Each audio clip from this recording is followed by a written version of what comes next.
Capítulo 3. Quem é o meu filho? Ó espíritas, compreendei agora o grande papel da humanidade. Compreendei que, quando produzis um corpo, a alma que nele encarna vem do espaço para progredir. Inteirai-vos dos vossos deveres e ponde todo o vosso amor em aproximar de Deus essa alma. Kardec, 2008, capítulo 14, item 9. Desde pequenina, a criança manifesta os instintos bons ou maus que traz da sua existência anterior. A estudá-las, devem os pais aplicar-se. Kardec, 2008, capítulo 14, item 9. Após 9 meses de grande espera, nasce uma criança, e já no primeiro choro, a mãe reconhece o caráter do pai e o pai identifica na criança os olhos da mãe. Ser tão inocente parece trazer a ternura e nos despertar para o amor. Será mesmo que essa criaturinha tão inocente assim? Que mistérios guardarão a sua alma? O seu caráter foi mesmo herdado de seus pais? A sua alma não foi formada naquele instante, portanto, tem uma história. O corpo procede do corpo, mas o espírito não procede do espírito, porquanto o espírito existia antes da formação do corpo. Kardec, 2008.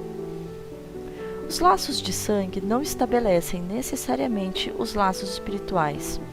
Esse ser angelical traz consigo um passado, e antes de ser considerado uma folha em branco, devemos entendê-lo como um livro, repleto de encontros e desencontros e de questões a serem resolvidas. O nosso filho viveu em outras vidas, em outros cenários, com outras personagens. É a reencarnação, lei que esclarece tantas diferenças neste mundo. É a lógica mais perfeita para o entendimento de uma criança saudável e outra repleta de deficiências e enfermidades. Sem a lei de causa e efeito, executada por intermédio da reencarnação, não poderíamos entender a justiça divina. O espírito carrega suas conquistas, seu caráter. A personalidade de um filho pode até se assemelhar com a de seus pais, mas é herança dele mesmo. Uma criança prodígio nada mais é que um espírito que viveu muito e desenvolveu certa habilidade. Deus não pode ter eleitos ou preferidos. Somos todos iguais perante o seu amor. Somos nós, filhos imperfeitos, que por causa do nosso egoísmo, orgulho e vaidade, nos distanciamos dele e somos impelidos à reparação, convidados a reajuste, muitas vezes doloroso. No século XVII, Handel, com 10 anos, compunha motetes, que se cantavam na igreja de Halle. No caso de Mozart, é bem conhecido. É notório que na idade de 4 anos executava uma sonata, e sua faculdade musical desenvolveu-se tão rapidamente que aos 11 anos compôs 2 pequenas óperas. Sabe-se com que feliz êxito continuou sua carreira. Delaine, 1924, capítulo 8. No processo reencarnatório, o espírito se liga molécula a molécula ao corpo. É o que nos ensina o livro A Gênese, capítulo 11, item 18. Nesse processo, ocorre a miniaturização do espírito, com consequente perturbação consciencial e esquecimento do passado. Entretanto, em alguns casos, as crianças, principalmente na tenra idade, podem recordar-se de sua última existência. Ivone Pereira, por exemplo, relata que quando criança não reconhecia seu pai biológico como pai e solicitava que a levassem de volta para a casa dela. Na verdade, ela se referia à casa e família de sua penúltima encarnação. Maria, uma menina de 3 anos, fala para sua mãe: "Mamãe, eu cuidava de meu pai quando ele era pequeno." A mãe, levando-a na brincadeira, disse: "E cuidava da mamãe também?" Ao que ela responde: "Não, de você não. Meu pai, esse aí, era meu filho, e eu cuidava dele." Muitas crianças trazem reminiscências de suas vidas pregressas. Por isso, antes de causarem assombro aos pais, devem ser tratadas com naturalidade, pois essas recordações só são permitidas para algum propósito. Lembramos que elas se tornam menos frequentes a partir dos 7 anos, quando se consolida, segundo André Luiz, a reencarnação. Muitas dessas recordações, quando bem interpretadas, podem auxiliar na reconciliação familiar.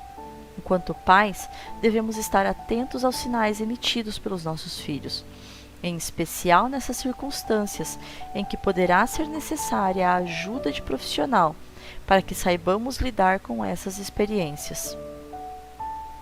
Nossos filhos trazem tendências que se refletem em seus comportamentos pessoais e interpessoais. Muitos são espíritos serenos, harmônicos, amigos, prestativos, que encerram em si qualidades espirituais desenvolvidas em outras vidas, facilitando o seu progresso e de seus familiares, e até mesmo da sociedade. Essas são crianças em que a educação familiar se elabora facilmente dentro de um contexto claro e moralmente aprazível. Outros encerram em si qualidades ainda em evolução, em melhoria moral, pois ainda são arraigados ao egoísmo, ao orgulho, à sovinice, aos vícios e hábitos negativos de toda a espécie. Estas são crianças em que a educação e o convívio familiar são difíceis, pois retratam espíritos ainda cabisbaixos no quesito moral.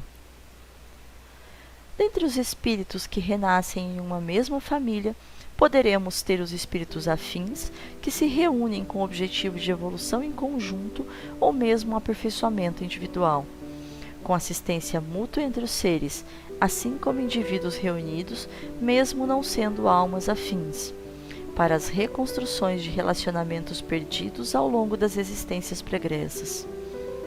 Em nossas famílias não acontece diferente. Nossos filhos podem ser almas afins ou não conosco.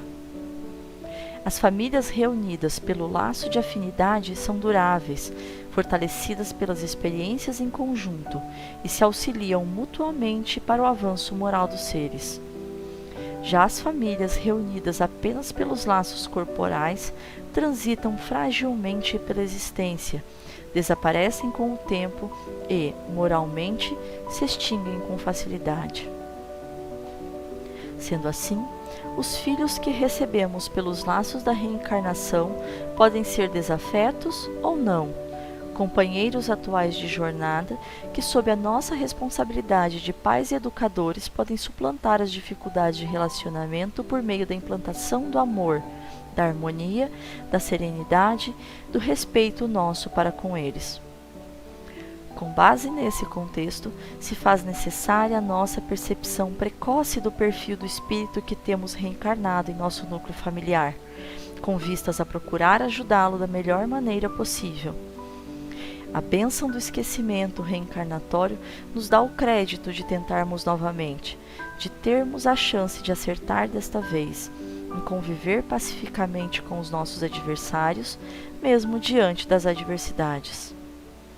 Nossos filhos são um pedacinho de nós, mas acima de tudo, filhos de Deus, necessitados da nossa colaboração para o reajuste moral, quando dele precisam. Devemos ver em nossos filhos a centelha divina e a magnitude do Criador. Aí está o nosso desprendimento e a nossa confiança.